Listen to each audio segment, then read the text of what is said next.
آج ہمارا دوسرا سبق ہے۔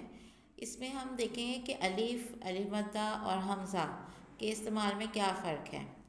الف جو ہے اس کی آواز ایک الف کے برابر ہوتی ہے، یعنی کہ یہ زیادہ لمبا کھینچ کے نہیں پڑھا جاتا، اور یہ عموماً حروف علت یا مصوتے کے طور پر بھی استعمال ہوتا ہے۔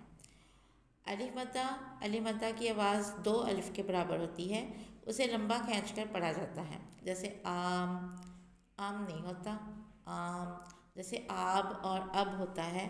اب اس میں اگر ہم دیکھیں تو اب ایک الف کی آواز آئے گی، لیکن جب ہم آب لکھیں گے تو یہ تھوڑا سا کھینچ کے پڑھیں گے، تو اس طرح سے ان کی آوازوں میں فرق جو ہے وہ بالکل واضح ہو جاتا ہے۔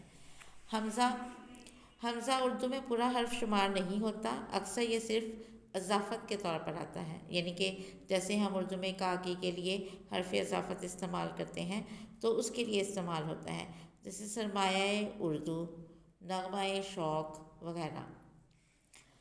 آگے ہمارے پاس ہے حروف کی اقسام حرکات کے لحاظ سے۔ اب اس میں حرف علت ہے، یعنی کہ نمبر ایک تو ہمارے پاس حرف علت ہے، اور یہ مصوتے بھی ان کو کہا جاتا ہے۔ الف، واو اور یا، اس میں چھوٹی ہے اور بڑی ہے دونوں شامل ہیں۔ یہ حروف علت یعنی کہ انگلش میں جیسے واولز ہوتے ہیں یہ ہوتے ہیں، ان کے ملانے سے زبر، زیر اور پیش کی آواز سے حرکت پیدا ہوتی ہے، مثلاً با، بو، بی، بے۔ حروف علت کی صورت میں ان کی اپنی آواز جو ہے وہ ختم ہو جاتی ہے، جیسے الف کی اپنی آواز ہے، واو کی اپنی آواز ہے، چھوٹی اے کی بھی اپنی آواز ہے، بڑی اے کی بھی، لیکن جب ہم حروف علت کے طور پر استعمال کرتے ہیں تو ان کی اپنی آواز جو ہے وہ ختم ہو جاتی ہے۔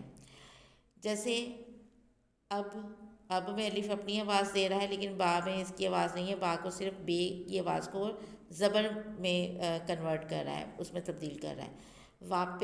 واپس میں واو کی اپنی آواز ہے، جبکہ بو میں واو کی آواز نہیں ہے۔ جیسے اگر ہم دیکھیں، اگر واو کو ہم درمیان میں بھی لے کر آئیں تو بوجہ لکھ دیں، اگر ہم بوجہ، اب اس میں واو کی اپنی آواز ہے لیکن اس میں واو کی اپنی آواز نہیں ہے، ٹھیک ہے۔ اسی طرح یہ کی آواز ہے یاد، ٹھیک ہے۔ تو اور دوسری قسم کے جو حروف ہوتے ہیں وہ ہوتے ہیں حروف صحیح۔